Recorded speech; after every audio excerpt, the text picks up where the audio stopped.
everybody. Welcome back to a new episode of the Jah Pint Show. I'm Half Pint, and that over there, my sidekick is Well. Yo, what's up? Yo, wait, yo, did you have cheese on? Yeah, you had cheese on that.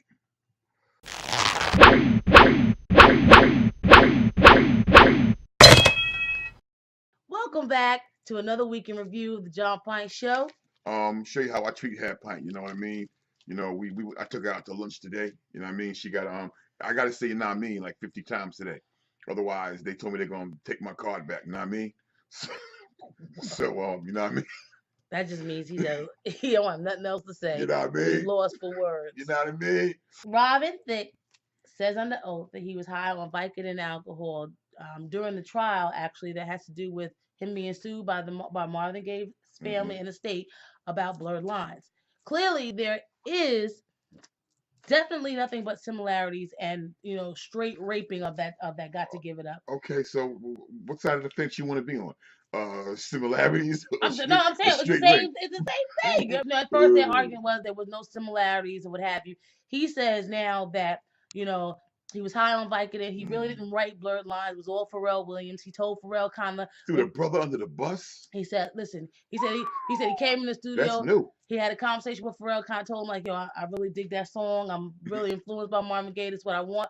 And Pharrell came up with that beat, that song. And next thing you know, he came in the studio. And he recorded it. He said he was so jealous that he wanted props for it and he wanted credit for it. So that's how he ended up credit for it. So what you're saying is he threw the brother under the bus.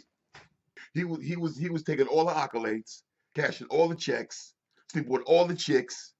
I guess his world is crumbling down with the losing of his wife, and his family, Paula Patton, one of the baddest chicks in the game, and a child. He had like the whole thing going for him, and then he just throws it away.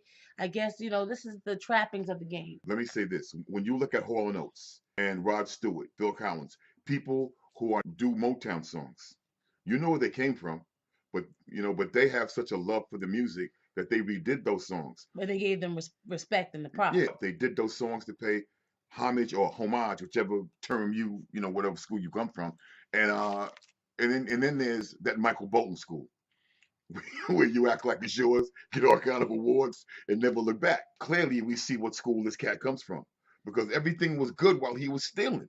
First of all, Pharrell didn't sit nowhere and come up with no beat. Okay, we're gonna slice this up, disguise this a little bit, and we're gonna boom boom boom. But he also did admit that he went to Pharrell and said he wanted that kind of beat, that kind of sound, and Pharrell went and created it, and then he wanted the credit for it, and he got the credit for it. Now he's saying it really wasn't me that created wrote the song that created it, but that's throwing him under the bus. But it would have been just easy if Robin would have said, listen, this is my influence. It is what it is. Respect due. And, it made enough money to share the love anyway. In other Dick Me Down production news. DMD, this has been a DMD production. We see that Big Pun widow is now suing Fat Joe. Apparently, Big Pun and Fat Joe had a deal in place to where they would split the royalties 50-50. Okay? From his discography.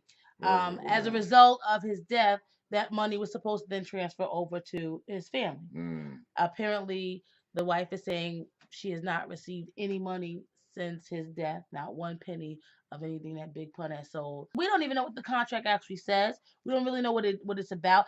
I don't know if she's well versed on the business, and this is the reason why she took this route to sue. Unfortunately, this is one of the drawbacks of being in the music business, because when you're talking legalities and contracts, you have to read the fine print.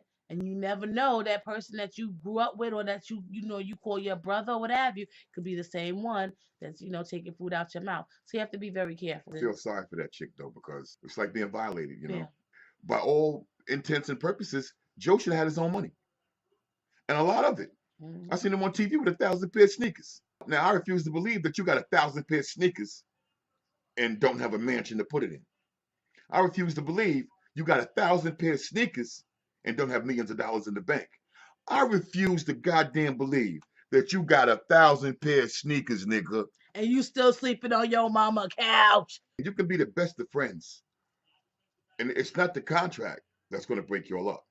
it's going to be your The moral greed. ineptitude. But in other news, we have Waka Flocka. That's not news. The dude said he looking for an assistant to be his blunt roller. He will pay $50,000 a year to his blunt roller. First of all, now that don't get no stupider, dumber, first of all, no ghettoer than that. Trying to get that 50 grand a year will be the reason that you sitting in prison trying to beat the next charge that this cat got. Because you was weight. No, because you was sitting next to him.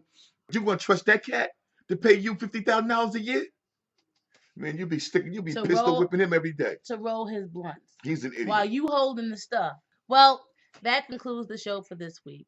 Thank you for stopping by. Again, show your love every week, Tuesday, 9 o'clock, rapstation.com. Hit us up at Jah Pint on Gmail. Hit us up, Jah Pint Facebook. Let us know what you think.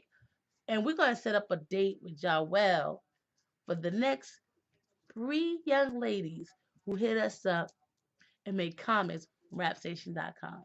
And but you got to tell me what flavor Kool-Aid you like. And it's got to be my favorite kind. Red. Nah, just because you said that, it ain't going to be red. I'll be on a date with Methuselah.